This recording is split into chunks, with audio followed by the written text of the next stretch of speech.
जय जगन्नाथ। गछटी मरीगला परे जेते पानी देले मध्य से बंची न थाए, सेमिति संपर्कटेरु आंतरिकता सरीगला परे जेते भल पाइबा देले मध्य से भल पाइबार कौनसी मूल्य न थाए। ए जीवन बहुत छोट, तेणु सेही मनुष्य सहित अधिक समय बिताइबा पई चेष्टा कर जे कि तुमको सबु बेले खुशी और भल पाइबा देबाकू चाहिए।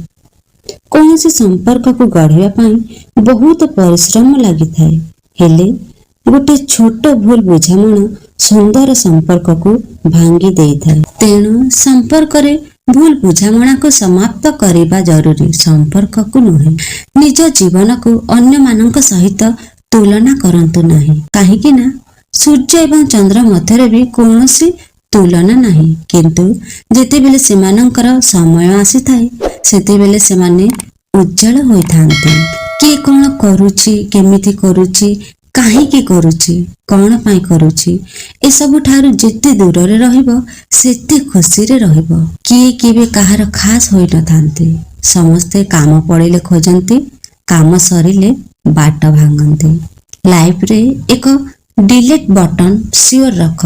किछि संपर्क, किछि मिथ्या लोक आउ किछि श्रुति को निहाती डिलीट करंतु। गोटे कथा सब बेले मन रखिबे, तुम सहित जे भी खराब करूची ता सहित हिसाब नेबा को भावंतु नाही, कारण हिसाब नेबा काम तुमर नुहे। तुमर काम जहा चालुची ताकू भूली आगकू बढ़िबा। हिसाब नेबा लोक जेते बेले नेबो ताठारु सबु किछि नै जीवो।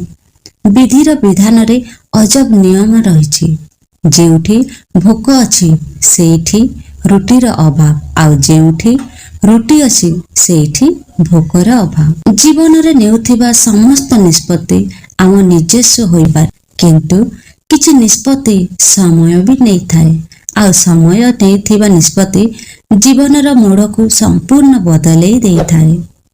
मनुष्य जेतेबेले एका जीवा शिखी जाई थाए सेतेबेले से बुझी जाई थाए जे ए दुनिया रे समस्ते निज स्वार्थ हासिल पाई व्यस्त। दुनिया रे समस्तक प्रति दयालु हुंतु, छोट बड़ धनी गरीब समस्तक प्रति स्नेह श्रद्धा भावना रखंतु। अन्य को सम्मान देवा शिखंतु, कारण सम्मान देले ही सम्मान पाइबे।